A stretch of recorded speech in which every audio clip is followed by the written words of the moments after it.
ফাঁকা আস্ফালন, হুমকি ওপাশ থেকে চলছে। তা সে কোনো রাজনৈতিক দলের নেতা হতে পারেন কোনো অবসরপ্রাপ্ত সেনাকর্তা, বা হতে পারে কোনো সংগঠনের নেতা জেল থেকে বেরিয়ে হুমকি দিচ্ছেন। ফাঁকা হুমকি যদিও, কিন্তু তবুও ভাবনার মতো যে এদেশের তদারকি সরকার এই ধরনের হুমকিও প্রশ্রয় দিচ্ছে। শুনুন। ভারতকে সাবধান করে দিচ্ছি, বাংলাদেশের দিকে খবরদার কুনজর দিবে না। এদিকে যদি চোখ তুলে তাকাও, সে চোখ উপড়ে ফেলা হবে। এদিকে যদি পা বাড়াও, সে পা ভেঙে দেওয়া হবে। এদিকে হাত বাড়াও, হাত কেটে নেওয়া হবে। আমরা চায়নাকে বলে দেব, চিকেন নেক বন্ধ করে দাও। সেভেন সিস্টারকে স্বাধীনতার আন্দোলনে ঝাঁপিয়ে পড়তে বলো। কাশ্মীরকে বলবো, তোমরা স্বাধীনতার জন্য তৈরি হও। পাকিস্তান আফগানিস্তান से मैं कहता हूं, कश्मीर के आजादी के लिए काम करो। ফিলিস্তিনি সেই শিখদেরকে বলবো, তোমাদের সময় এসেছে, এখনই তোমরা স্বাধীনতার ডাক দাও। বাংলাদেশকে নিয়ে বাড়াবাড়ি করো না, জসিমউদ্দিন রহমানীকে নিয়ে বাড়াবাড়ি করো না। আমার সঙ্গে নয়াদিল্লি থেকে মৈত্রী রয়েছেন। মৈত্রী, জসিমউদ্দিন রহমানীর এই বক্তব্য যেমন বাংলাদেশ প্রমোট করেনি, তেমনি এখনো পর্যন্ত এটাও জানা যায়নি বাংলাদেশের তদারকি সরকার জসিমউদ্দিন রহমানীর বিরুদ্ধে এই ধরনের মন্তব্যের জন্য কোনো পদক্ষেপ করেছে বলে। তো সেক্ষেত্রে দিল্লি কি ভাবছে?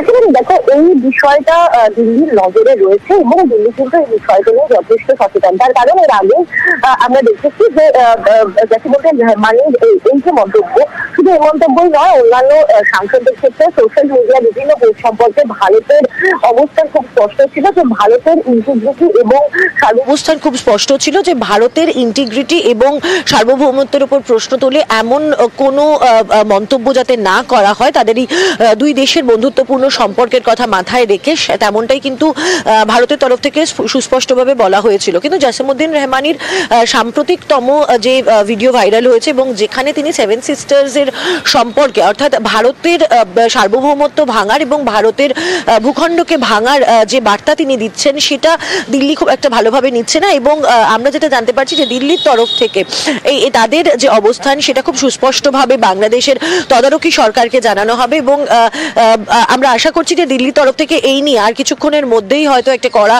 স্টেটমেন্টও জারি করা হতে পারে। অতনু।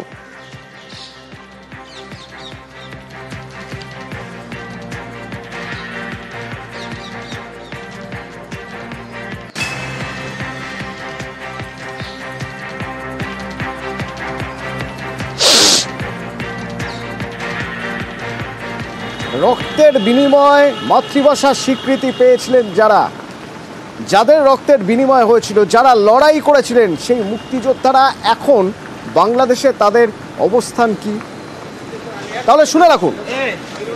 রাতের অন্ধকারে কট্টরপন্থীরা মুক্তিযোদ্ধাকে বাড়ি থেকে তুলে নিয়ে গিয়ে জুতোর মালা পরাচ্ছে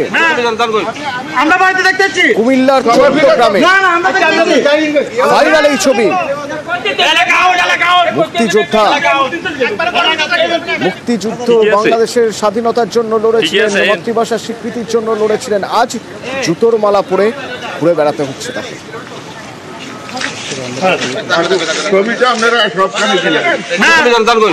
আমরা বাড়িতে দেখতেছি।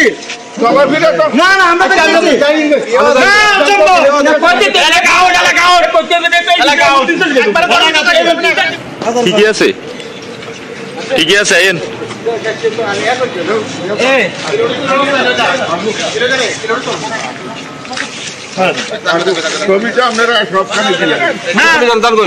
আমরা বাড়িতে দেখতেছি।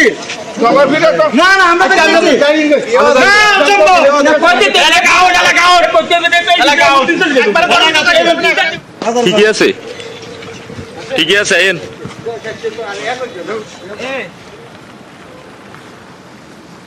নয়াদিল্লির খবরে নজর রাখা যাক। সংসদে ধাক্কাধাক্কির ঘটনা, এবার ক্রাইম ব্রাঞ্চ তলব করতে পারে রাহুল গান্ধীকে। নয়াদিল্লি থেকে কি খবর আসছে মৈত্রী রয়েছেন আমার সঙ্গে। মৈত্রী, সেদিনের সেই ঘটনার জন্য এখনো পর্যন্ত কি পদক্ষেপ করা হয়েছে?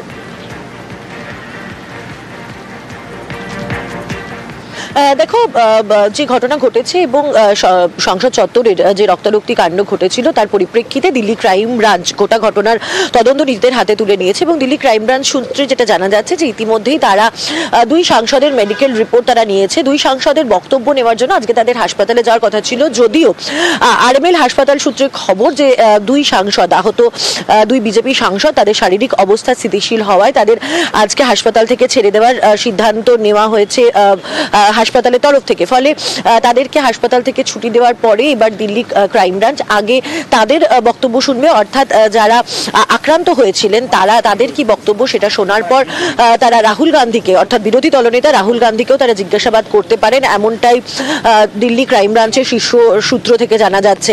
ইতিমধ্যে দিল্লি ক্রাইম ব্রাঞ্চের তরফ থেকে সিসিটিভি ফুটেজ চাওয়া হয়েছে। সেদিনের সংসদ চত্বরের যে সমস্ত সিসিটিভি ফুটেজ রয়েছে সেই সমস্ত সিসিটিভি ফুটেজ সিকিউরিটি এজেন্সি থেকে চেয়েছে দিল্লি পুলিশের ক্রাইম ব্রাঞ্চ।